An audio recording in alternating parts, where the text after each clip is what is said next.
another episode of Popcorn Heroes. With me as always. Wait, no, you're not with me as always. Nigga, you a liar. Back for the first time.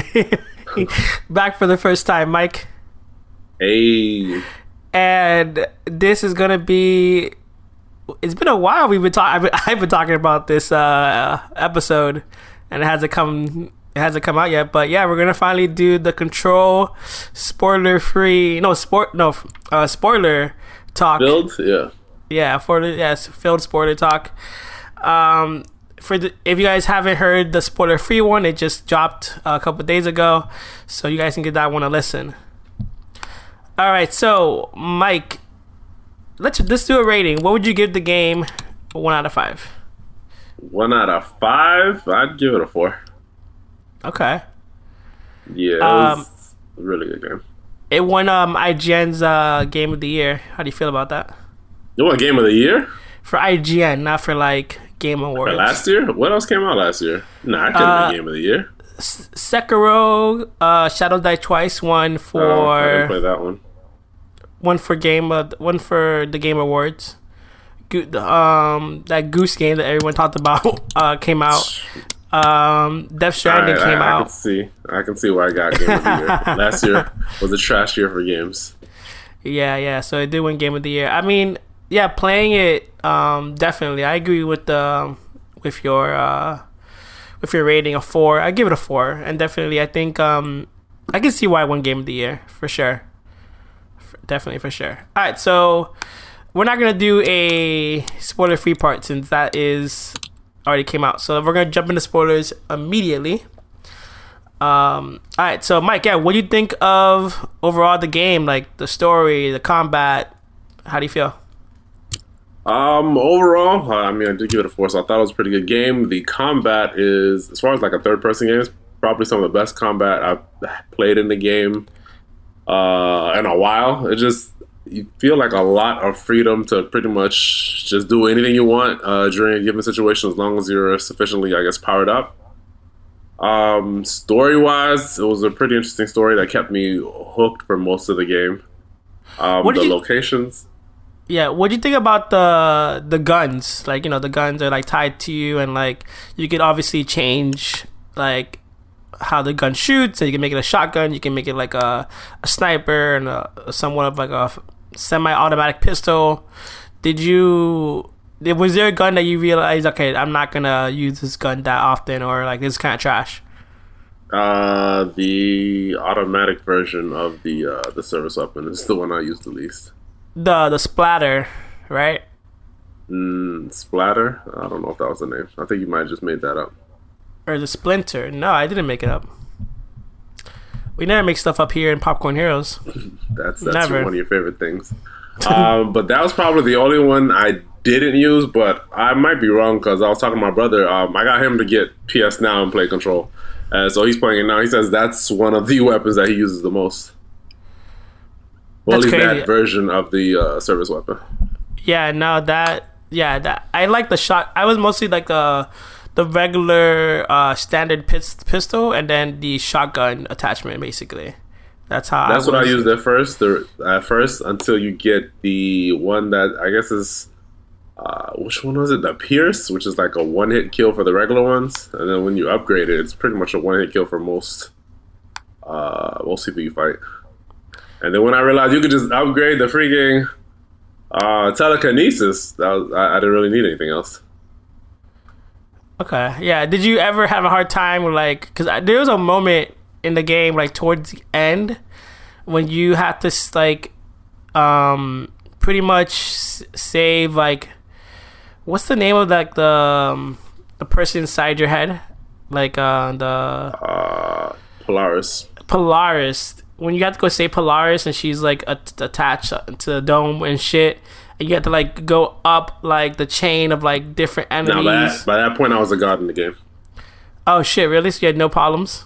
No, I didn't have any problems. You died at that part? I died so many times. I must have died like that probably took me more than like an hour or two just to get through. Yeah, that was one run through.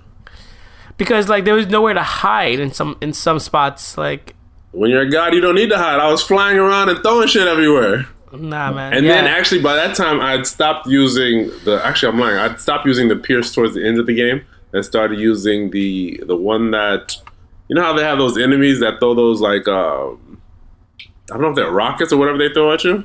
Yeah. You have the gun, the charge that shoots something similar. Yeah. Okay. Yeah. The charge. Yeah. By the time, I was using charge and the telekinesis, and I was unstoppable. Okay. Damn, that's kind of crazy. Did you? Yeah. Did you do all like the hidden bosses? Not hidden bosses, but I guess like side bosses in the game, because there were bosses that were way harder than I didn't. I didn't. I tried to, and I was like, nah, fuck this. And especially like about how we're talking, like I clearly wasn't as good as you. So like no. There was the one that was in the fridge. Did you do that one? That one was a hard one. That one was kind of hard. But there was another one, the anchor. I think it was the anchor that was the hardest boss for me. That's underground. That's like under the elevator shaft. I don't remember where it was. Where you find like the kind of, she sounds always angry scientist that's like that she's like underground. No, that was another hard boss. There's a mold boss that you have to fight down there, which is probably the second hardest one for me. So where's the anchor at then? Is that the one with the jukebox that he's like, oh, you gotta go do that jukebox? There was just a part, I don't remember where it was, but there was like a big chasm that you can't cross until you can levitate. Okay. But you probably didn't do that one. But yeah, the only way you can get it is by levitating across all that space, and then once you get there, you see this big ass anchor, and then you try to cleanse it or whatever, and then the boss comes out. That shit was hard. Oh, an actual anchor. Okay. I thought that was the name of the boss. No, it was an actual. Well, I mean, because all the objects, what was it? The AWEs, the Altered World objects. Yeah. They take the form of whatever, and this one was a giant anchor, and then it transforms into a boss. Okay. How did you feel about the difficulty? Because I found it pretty hard. Did you? Nah, there were. Bless you. The only times the game was it wasn't really hard. The only times it got hard is when, other than two of the bosses, was just when I was having too much fun and being too reckless and just running into the middle of a fight without really protecting myself. Because I think even on like normal difficulty, which is what I played, you die pretty quickly once you start to take some damage. Yeah, I tried to change the difficulty like during that like part where I was dying like every hour, and I wasn't able to. So you can't change mid? That sucks. I don't know. Maybe you can, maybe you can't. I have no idea, but it wouldn't let me, so I didn't even. I couldn't find how to change it. So we were talking about the Altered World objects, and obviously, like, how did you feel about the story in terms of like, so like the whole story takes place like in Oda's house, and Oda's house is kind of like where like reality meets like the unconscious like world. Like, how did you feel about like the story and like where it delve into like the like this like supernatural stuff? I mean, at first I was like confused. I didn't know what the hell was going on. I didn't expect all of that from this game. I thought it was just gonna be a game about shooting, and like I really thought it was just gonna be a game about shooting, and maybe you had like a couple of abilities here and there.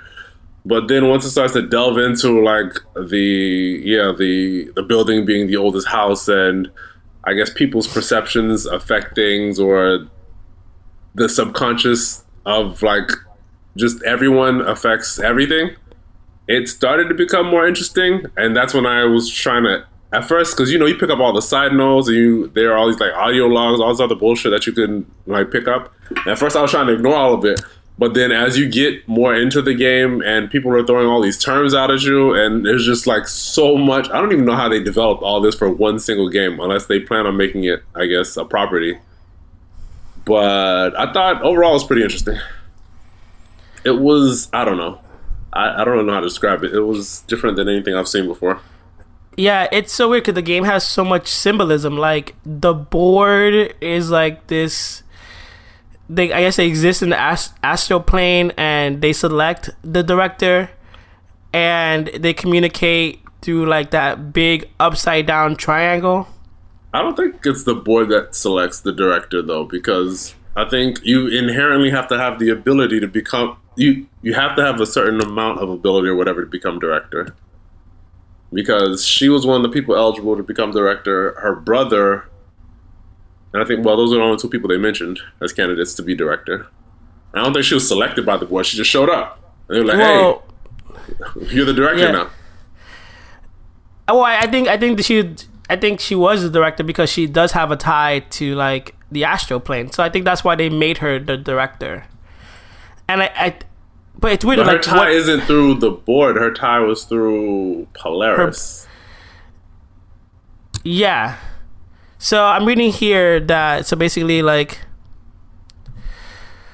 I'm reading on the Wikipedia. It says the board grants Jesse a new ability, instructions to find 4 notes. So yeah, the board kind of tells her what to do, like where to go, and like they do tell her what to do because she had no idea what the fuck was going on. It's so weird because you're playing as Jesse, but you're kind of controlled by Polaris. Like, are you just a puppet for Polaris? That's what I thought. I thought there'd be a twist where like Polaris is the one that brought his hair or whatever. I was expecting like more. That's the only thing I was kind of disappointed. There wasn't really like a big twist of like you've been working for this person for the whole game and they turned on you. That's what I wanted, but I don't think she was being controlled by Polaris. I think Polaris genuinely needed help, and that's what she was there for. Okay. And yeah, so like this game, it was for me like the plot was super like just so much like jargon and all of its terminology. I was just it's like they kind of threw you in with like slowly explaining it, and then it was just like, you good? Because we're gonna start running with all of this, like these terms and like what's going on. And obviously, a lot of like the story, or at least the background story, is like told through like audio logs and like notes that you find. How did you feel about the hotel that you get to like warp into like, every so often? I really like that. Just the whole idea of like the hotel being, I guess, I don't know if it's a central place for dimensions or like. I think that's what it was. Like, it leads to all the different planes or other worlds or dimensions or whatever. But I just the design of the hotel, the way it functions, having to flick the light to do all that, having just that one door that somehow can lead to anywhere in the oldest house. I don't know. I just genuinely like the idea of the motel, the Oceanside Motel, Ocean View Motel, one of those. The Ocean View Motel, yeah, it's really cool. And I honestly thought that like at first that like, okay, this is pretty trippy. It kind of reminded me like a little bit of like a X-Files kind of vibe. But then like after a while, it kind of like wore its welcome, because it's like, okay, I know I need to go into each hotel like room and like do something differently that I did before, and then ring the bell. I was hoping for something like more intense, like more like trippy. That's the thing about the game that I did enjoy. Like the game, like I guess it does take place in the oldest house. Like it allowed the astral plane to coexist, and so you saw obviously the floor is moving around and stuff, and like things are changing. But I truly thought it was gonna be more of a spectacle in terms of like what's happening, like in the game. Like, you mean the motel? Yeah, and the motel was definitely, well, not the motel, but the maze was definitely a segment in the game that I'm like, okay, this is what I expected throughout the whole game. The maze where it's constantly changing. I believe it looks like a hotel. That was probably the best part of the game. With the crazy rock music, and I'm like, oh, this is insane. Yeah, never expected anything like that from the game. That part caught me completely off guard, but that was definitely the best part of the game. Just the doors flipping, and then you're like walking up walls, and then you're on the ceiling, and the enemies are still coming at you, and then just doors opening here and there. Yeah. Yeah, the maze was pretty good. I didn't expect that. I expected more stuff like the ocean, like the Ocean View. I keep forgetting Ocean View, Oceanside, whatever. Because, I mean, having played previous Remedy games like Max Payne, and what was that? What was the horror game? There was even an Easter egg for that game in this one. Alan Wake. Alan Wake. Yeah, it's usually more like subtle, slower paced, like things like that. So that's what I would have expect. I expect that from this developer. That all that fast paced, door trip. I mean, because both their games before have been trippy, but I think this one just took it to a different level. Yeah, I truly thought it was like I wanted more of that, and it was just like I was thinking about, you know how like some games can't be sold like later on in the future because like sometimes like music license like expire, so they have to like get the music license back. Like I wonder with this game like what's gonna happen, because like, you know, years down the line, like obviously like it probably won't be able to be sold again because like the music license might expire. No, I don't think that is that a thing. I mean, sometimes they can just renew the license. Yeah, and it's not really a popular game anyway, so I think if it were to... This is not a popular game? It's Game of the Year. How is it not popular? Well, supposedly it sold well enough for them to, like, you know, be profitable, but it's not like a huge, like, sale. It wasn't a huge sale. Like, I don't remember seeing it, like, in the NPD reports for the PlayStation. It might have cracked the top 20 or not even. So, like, that's not really big numbers when you think about sales-wise, you know? Yeah. Especially at the time when it came out, like, there wasn't really much else, like, of that consequence to, like, keep it from selling well, so... I mean, I don't think any of they've ever had other than maybe Max Payne, even that I don't think was, like, a best-selling, like, everyone was talking about their games. I don't think they've ever had like a big game like that. What did you think about basically when you find your brother and he's like Dylan, and he is like pretty much like part of the Hiss, or the Hiss are talking through him? What do you think about like that interaction and those like scenes? I liked all the characters, honestly. All the like side characters that you meet, all the NPCs. I just like that he was always like saying random ass shit, and then like even when you talk to him, he starts talking about these dreams that he's having. And I must have spent like 10 minutes just sitting there listening to every fucking dream this guy had. But I do like. I guess I expected him to be in the game, but I thought it would be more about her rescuing him, and then they fight off the Hiss together or some shit like that. I like the direction they took. He was just really insane. Yeah, it's interesting because like it seems like the Hiss are like basically bred from like the you know, unconsciousness of like anger and like resentment. Like they're pretty much the embodiment of those kind of things. And it seems like they like, at least especially in the oldest house, when you fight them, like they are people that used to work there basically, who have been like turned into the Hiss. And it's very interesting because like you can tell that, because at first when you first meet the Emily, who's like Emily Pope, who's like one of the agents there, you start calling them the Hiss, and then like everybody runs with it as if like everybody in the rest of the game starts calling them the Hiss, which was weird to me. Yeah, you start and even if they don't call it at first, you reference it at the Hiss, and they just take it as if like, yeah, that is what we're supposed to be calling this. But I think it's because you kind of find out like later on that like they knew about, you know, they were kind of like watching Jesse, they were kind of watching like Dylan, and they've been doing like all these experiments and stuff like that beforehand. So like it seems like I think also it's kind of like with the board kind of like talking to them, and like Polaris, I think like those terminologies were already set in place, and I think like when she just said it, they were just like, yeah, that's possibly already what it's called already. You just found out, you know. I found it weird that like she pretty much came up with the name and then everybody ran with it, but I'm pretty sure there's a reason for it. Like this game seems so like, the story wise seems so like in depth that like there's no way that they forgot that big like plot hole. Well, it's not that big of a plot hole, but still. No, I think that was really well. I didn't It's really kind that of was big. How is it a plot hole? It's kind of a plot hole because then how does it? How does she name something and then everyone just name and then there's documents of what they're being called like, so it's with the word hiss on it. The same way she becomes the director and all of a sudden her picture is everywhere in the oldest house as the director. The oldest house knows what it's doing.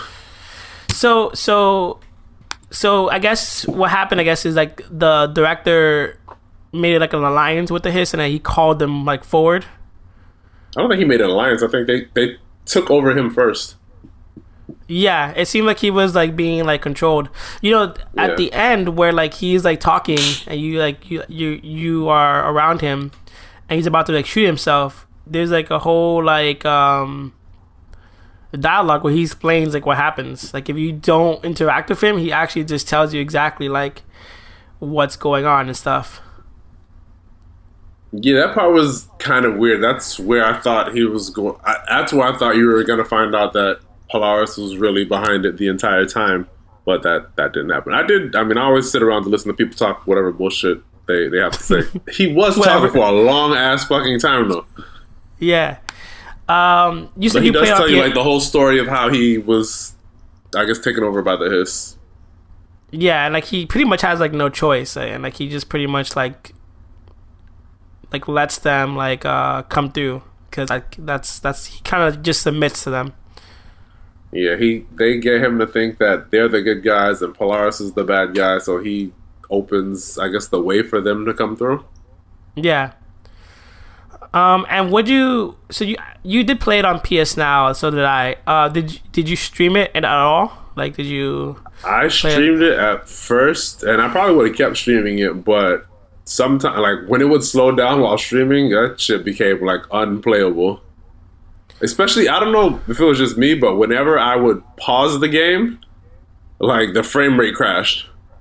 Not crashed completely, but it was pretty bad. Even after I downloaded it, it was still like that. I think it's because the game just doesn't really like run well on the PS4 already, like naturally. So like streaming it, because like even like I streamed it at first, and then I jumped, and then she does like this weird like double jump, like she looks like staggered in the air a little bit. Yeah. And then I downloaded it thinking that the jump was like a hitch from like the stream. Yeah. And then when I downloaded and I jumped, she was totally fine. Like it was actually the same kind of jump. And I just noticed that like for me, like the colors were a bit muted and textures weren't fully like rendered, I guess, as best as possible. But it was not unplayable. I mean, how do you know the colors were muted? Isn't that how the game is? The game seems kind of. I mean, what were you comparing it to? I took a photo of the game like while I streamed it, and then I took a photo of it downloaded. Ah, okay. I didn't do all that. Yeah, what do you? Yeah, man. For the audience, you gotta let them know. Did you? What kind of speed you running over there? Like, are you LAN or you Wi-Fi or? Wi-Fi. I don't remember, but that's only that game because I've played other games. I'm playing Doom now on PS Now, and I rarely have any problems. And that's like a really, really fast-paced game. And I'm streaming Doom. Okay, you how many megabytes you get down? I want to say I think with Comcast I get up to 100. I think maybe generally like around 50, 60 on the PS, on the PlayStation with because it's Wi-Fi not directly connected. Yeah. All right.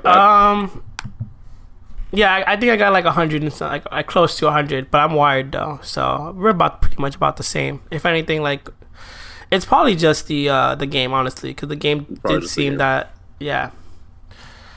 But yeah, overall, man, I agree with you. Like the combat was super great. I felt like I was like, for the first time, it felt like one of those superhero games, like fully like realized. Like obviously, me and you both played Infamous that I compared it to in our spoiler free talk, and it kind of reminded me of Infamous, but just like turned up to like 10. You never played any of the Prototype games? No, I haven't. Is this similar to Prototype?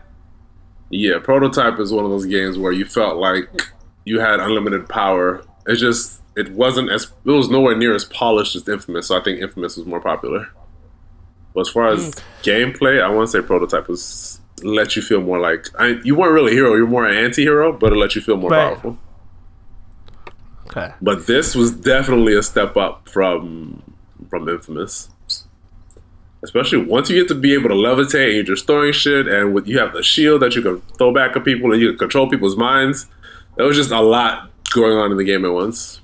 Yeah, like you're constantly just moving and it's just a fast, super kinetic game, and like, yeah, man, like definitely really glad I was able to play it, especially during quarantine, because like shit was pretty weak in terms of like what to do.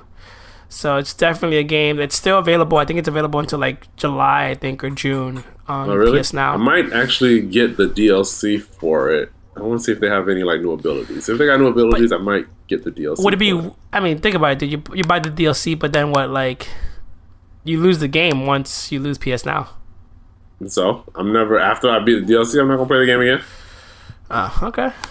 Do you? I don't really replay games that much. I was about to try and replay The Last of Us because the part 2's coming out next month.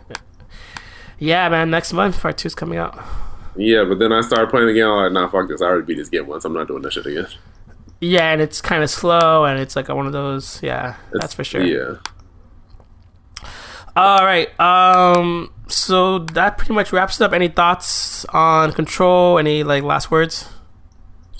Damn, is there anything else I want to talk about the game? Not that I can think of. This was a really, really, really, really good game. Yeah, definitely. It was like after I played it, I was like, I can see why I won Game of the Year. Like, it's a weak year, but it definitely, even on a stack year, it deserves like a nomination because it's just a trippy, fun, kinetic game to play. Really, I think that was the best part. The fact that it was that fun, the story was that engaging, and it was still like crazy, still real trippy. Nothing like any other game I played for a while. Hopefully they get enough funds to do like a sequel. It's funny because like they seem like a team that like their games have always been like critically like successful, like in terms of like reviews and ratings, but like but they just don't seem to make that much back. So like I'm wondering if anyone's ever gonna like purchase them in terms of like Microsoft or like PlayStation, you know, because they just seem up for the grabs. Like I feel like. I mean, but when was the last, I don't know, maybe it's single player game, but when was like the last new IP for a single player game that really like grabbed people, that did really, really well? I would say Spider-Man and God of War. But that's not a new IP, or neither of those are new IPs. They have like fan bases. Okay, I get you. I get what you're saying. Like I've seen a lot of people say over the years that single player driven games are dying out. And it's funny, I don't think so though, especially like when you look at Sony and most of their developers and most of like their like best games that are like championed are single player games. Yes, but the best selling games are generally the multiplayer games. That's true, but I mean, I think in the long haul, obviously multiplayer games are gonna sell. But I mean, look at Microsoft though; they have like possibly one of the best multiplayer games in Halo 5 and in Gears of War 5, and no one really talks about them. Possibly one of the best multiplayer games is a stretch. Yeah, well, maybe once upon a time. Maybe they're not probably as like player base, but at least like. The way it's run and stuff, yeah, like they definitely are up there, like in terms of like what they offer.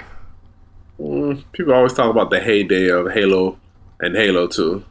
I've heard that Halo 5 is the best in terms of multiplayer. Story wise, it's garbage, or not that great, but like multiplayer wise, I heard it's the best one. And then Gears of War 5, I just heard like it's the best entry in terms of a multiplayer.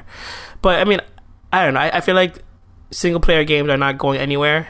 Like there is. I don't think so either. I don't think they're dying, but I don't think the single player experience is as sought after as it used to be. Personally, I prefer Well, I mean, I prefer a mix, but if I had to choose one, it would probably be a game with a really good story over like just a multiplayer game.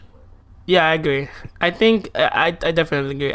Both of these parties, both PlayStation and Xbox, they do need like a multiplayer like juggernaut, which they don't have. Maybe Halo Infinite would be that for Microsoft, but they don't really like. PlayStation needs a multiplayer game for sure because they already have everything else at this point.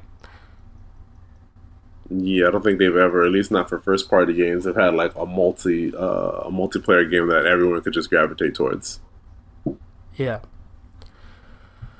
All right. Well, I guess that ends our episode on our spoiler talk of Control. Guys, if you guys want, please check up. Please go listen to our other episode. We just finished Westworld. The whole season has been reviewed. We did a Clone Wars final season review, and we're doing Insecure, which Mike is back on. It's good to have you back on that one, Mike. And we review each episode of that as well. So, guys, we'll catch you next time on another episode of Popcorn Heroes. That was where I say outro. Outro. Yeah, outro.